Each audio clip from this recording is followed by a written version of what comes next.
सिखाई हैं। जो लोग अल्लाह पर ईमान नहीं लाते और आखिरत का इनकार करते हैं, मैंने उनका मजहब छोड़ दिया है और मैं अपने बाप दादा इब्राहिम और इसहाक और याकूब के मजहब पर चलता हूं।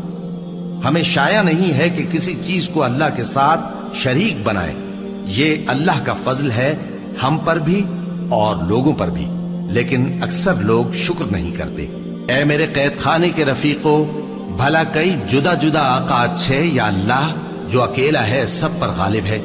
जिन चीजों की तुम अल्लाह के सिवा परस्तिश करते हो वो सिर्फ नाम ही नाम है जो तुमने और तुम्हारे बाप दादा ने रख लिए हैं। अल्लाह ने उनकी कोई सनद नाजिल नहीं की। सुन रखो कि अल्लाह के सिवा किसी की हुकूमत नहीं है। उसने इरशाद फरमाया है कि उसके सिवा किसी की इबादत न करो, यही सीधा दीन है, लेकिन अक्सर लोग नहीं जानते।